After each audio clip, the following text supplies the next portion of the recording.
गुरुर्ब्रह्मा गुरुर्विष्णू गुरुर्देव महेश्वरा सद्गुरु साक्षात परब्रह्म तस्मै श्री सद्गुरुवे नमः। जय जय रघुवीर समर्थ श्रीराम समर्थ। सद्गुरु चरणांना नतमस्तक होऊन आपण या सुंदर सकाळच्या मनमोहक वातावरणामध्ये या निरूपणास सुरुवात करूया। आज आपण पाहणार आहोत की भगवान महादेवांचा जन्म नक्की झाला तरी कसा। आपण ऐकलं सुद्धा असेल की सर्वात भोळं देवांमध्ये देवता आहे ना, तर ती महादेव आहे। पण या भोळ्या महादेवांचा जन्म आहे ना, तो नक्की झाला कसा। समर्थांनी आपल्याला सांगितलंच आहे ना, या मनुष्याच्या जीवनामध्ये आहे ना दुःख काही कमी आहे का। वारंवार दुःखाचा सामना आपल्याला करावा लागतो, पण तरीसुद्धा आपण या भक्ती मार्गामध्ये असल्यामुळं आपलं जीवन सुंदर झालेलं आहे। पण समर्थांनी सांगितलंच आहे ना, या जीवनामध्ये आहे ना सुख दुःखाची दरी काही कमी होत नाही, क्वचितच सुख पाहायला मिळतं।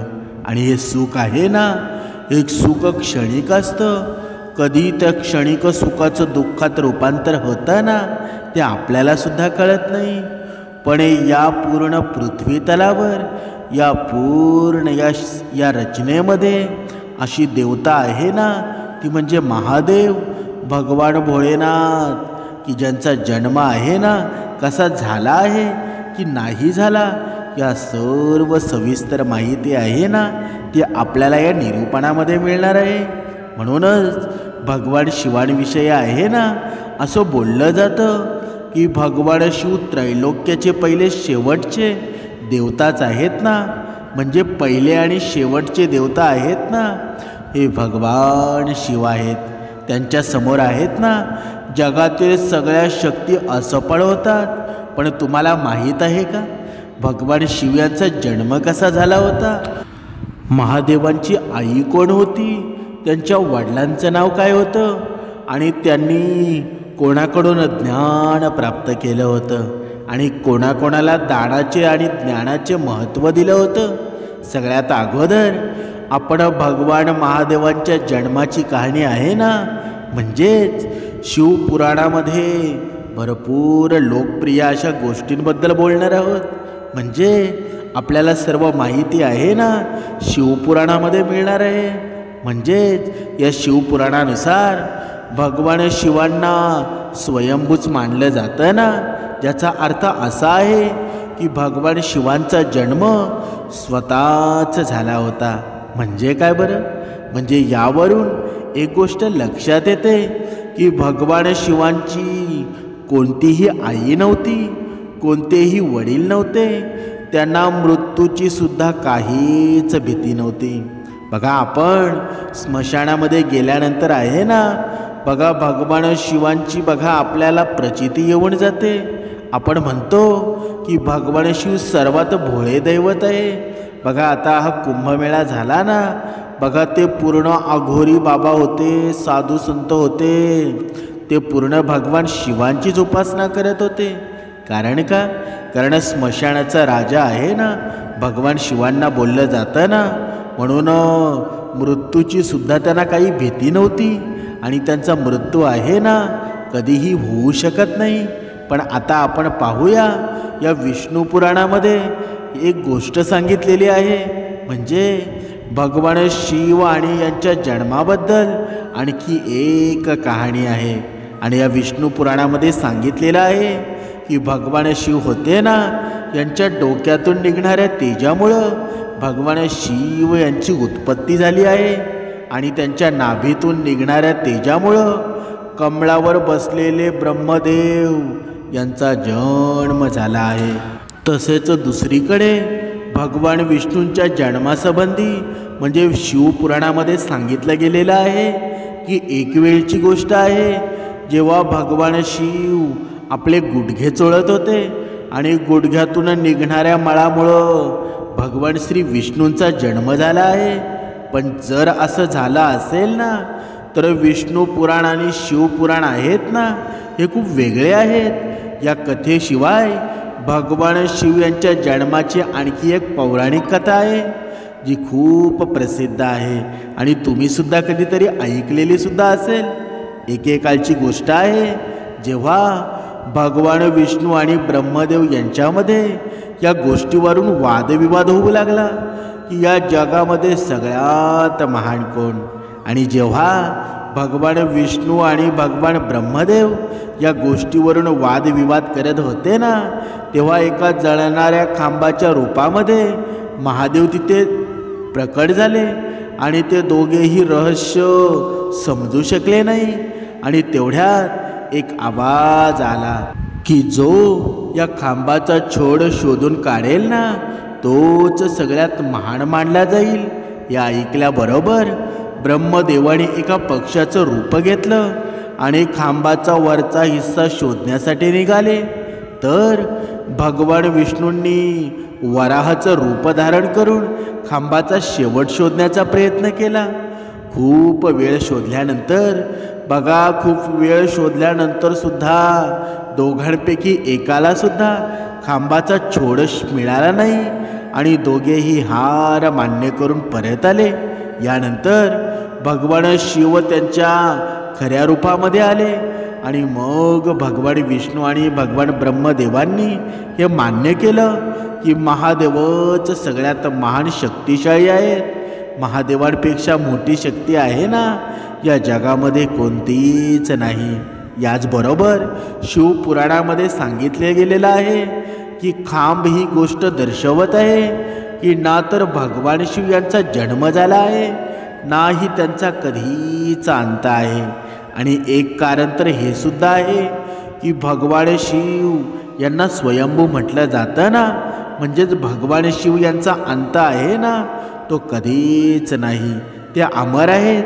आता आपण पाहूया भगवान शिव यांच्याविषयी आणखी एक गोष्ट जी सगळ्यात जास्त प्रसिद्ध आहे.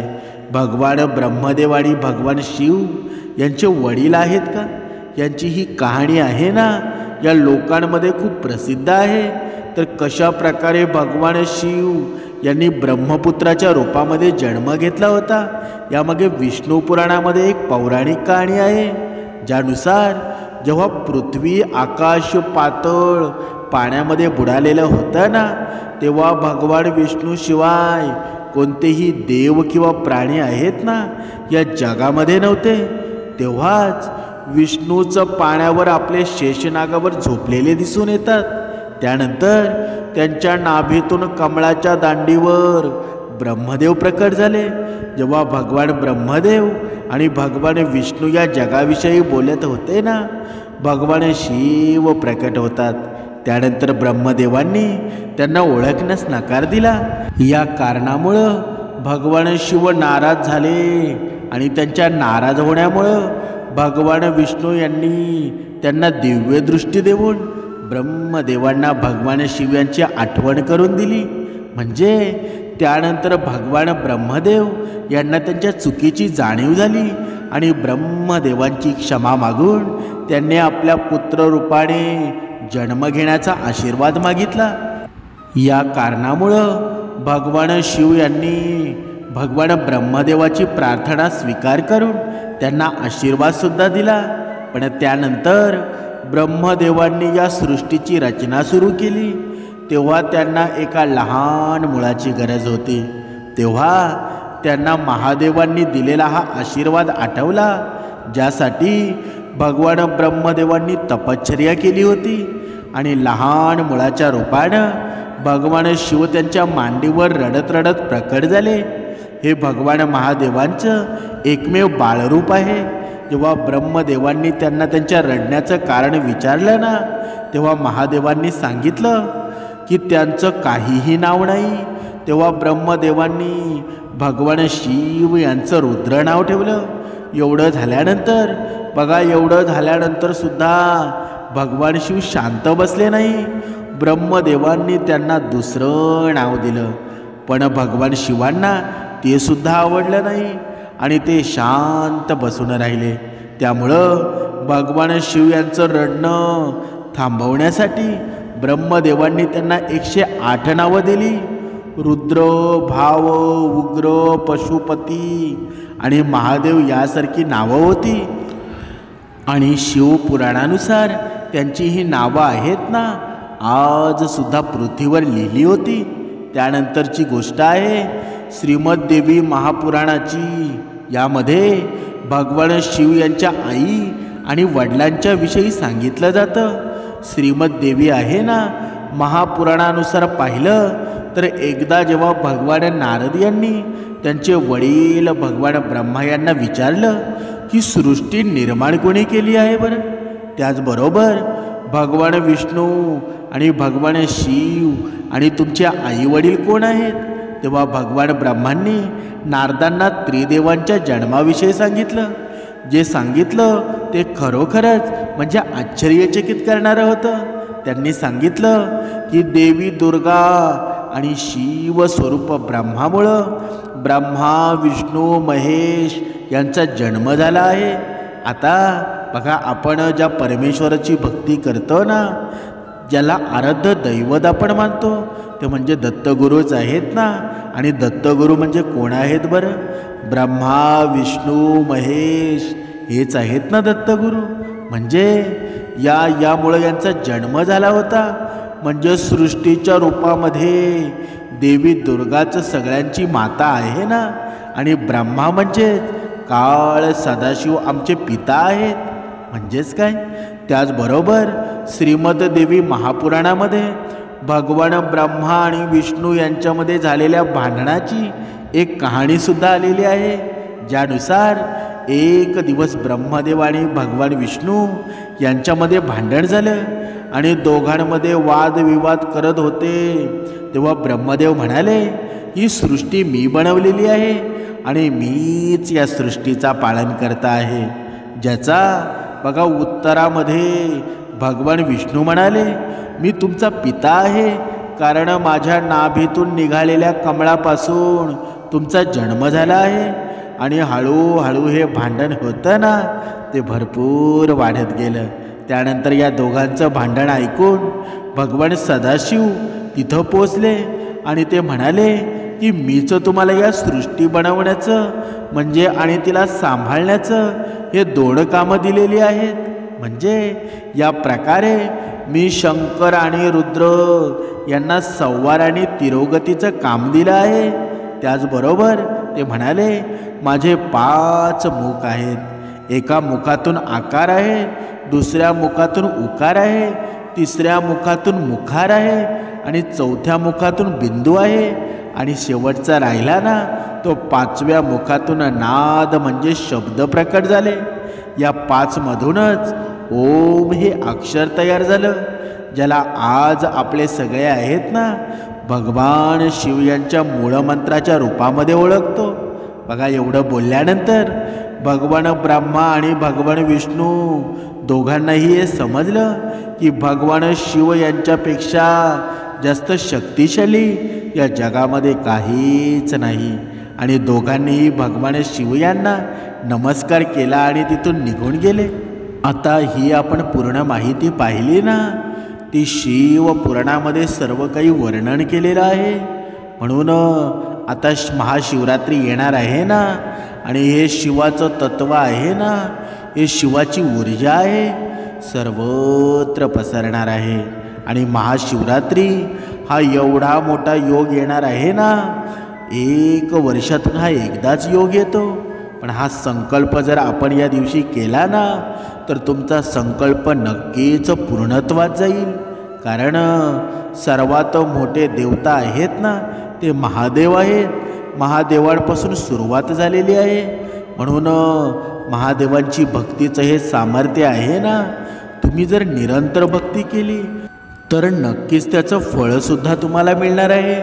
म्हणून ही शिवरात्र येणार आहे ना, ही महाशिवरात्र येणार आहे. तर या शिवरात्रीला एक गोष्ट आपण करायची आहे. जेव्हा आपल्या जवळपास कुठे महाशिवरात्र बघा ती यात्रा भरलेली असेल, ही यात्रा असते ना बघा, ही नद्यांच्या संगमावर भरलेली असते आणि जिथे दोन नद्यांचा संगम असेल ना तिथे ही संकल्प प्राप्तीसुद्धा होते. तिथे जाऊन केलं ना तर भरपूर त्याचा फायदा होतो.